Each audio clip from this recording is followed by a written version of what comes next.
Hi mga pangga, kamusta kayong lahat? Ayan. Meron tayong pag-uusapan ngayon. Pero bago ang lahat, kamusta kayong lahat mga pangga? Mga kawakwak, kamusta kayo? Ayan, namimiss ko kayong lahat mga palangga sa totoo lang, di ba? So ngayon may topic tayo ngayon pero umpisahan natin yung panimula natin noon. Di ba? Kamusta kayong lahat mga palangga? Kung saan man kayo nilalagay ng Panginoon mga palangga. Ayan, mag-ingat ang lahat. Good morning, good afternoon, good evening sa lahat ng ating mga kapalangga dyan. Ayan, namimiss ko kayong mga palangga. So, mayroon tayong real talk dito kasi yung topic natin ngayon mga palangga ay yung tinatawag nating tumulong ka na nga, sinumbat mo pa. So, ito ay hindi talaga naiiwasan ng mga kapangga natin, mga kawakwak natin. Kasi dito ngayon, pag-uusapan natin ang larangan ng social media na kung saan man tayo ngayon. Ma-Facebook man yan, ma-YouTube man yan, o kung ano pang klase-klaseng mga platforms ang ating pinapasukan ngayon.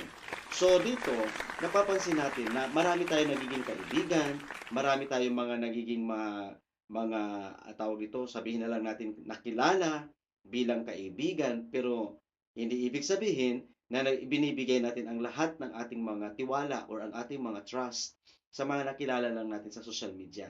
Dahil dito natin pinagbabasihan kung gaano talaga sila nakusang tumulong sa kapwa natin. Kasi napapansin ko dito, mayroong isang content creator sabihin na lang natin kasi kagrupo sila na kung saan yung kanilang naiambag na tulong ng mga stars, mga super chat, mga kung ano-ano mga tulong ay sinusumbat nila sa kanilang tinutulungan.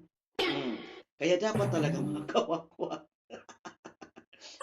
huwag na huwag kayong agad-agad magtiwala sa kapwa nating content creator na kung saan ay basta-basta ka na lang naniniwala na kung saan ay pinapaliwanag or binibigay mo lahat ng mga detalye ng inyong sarili, ng iyong buhay kasi sa bandang huli, ikaw pa rin ang masama. Kahit ikaw pa rin yung, kumbaga, kahit natulungan ka na, masamang masama ka para sa kanila. Hindi naman lahat, pero napapansin ko talaga dito, ang dami-daming nagbabalahuraan, ang dami-daming nagkukwentahan ng kanilang naitulong tapos sinumbat sa bandang huli.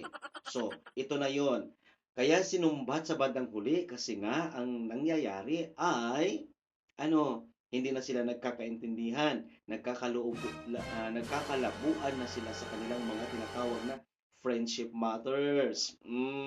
Kaya kayo mga palangga, mga kawakwak, ito lang ang masasabi ko sa inyong lahat. Sana ay mag-ingat tayo sa pagpili ng ating mga kaibigan. Kung tunay na kaibigan, sa bagay, mayroon din ganun eh. Kahit nagiging tunay mong kaibigan, masama pa rin siya sa'yo. Or if, sabihin na natin, baliktarin na lang natin yung part na yan. Parang ganun pa rin ang mangyayari.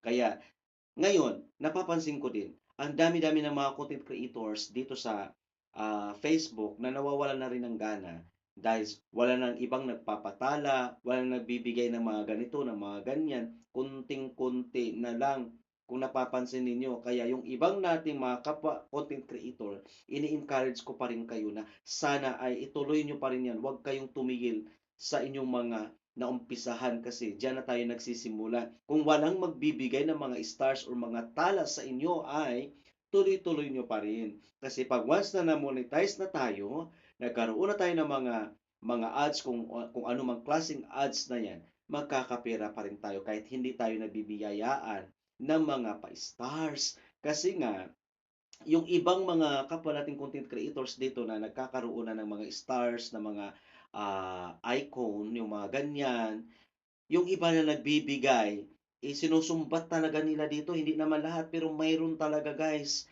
Mayroon at mayroon talaga. Talagang pinapasama pa tayo. Hmm? Sino ba naman sa atin dito ang nakakaranas na mga ganyang klaseng bagay na yan? Di ba? Totoo ang sinasabi ko sa inyo. Kaya mag-ingat tayo sa pagpili ng ating mga kaibigan. Pag tumulong ka, kailangan bukal sa puso mo ang pagbibigay ng stars, pagbibigay ng mga super chat, or something like that, kung ano-ano mang klaseng like that na yan. Ganon yung ibig kong sabihin dito mga langga ha. Kaya yun lamang po ang masasabi ko, mag-ingat tayo mga palangga. Bye!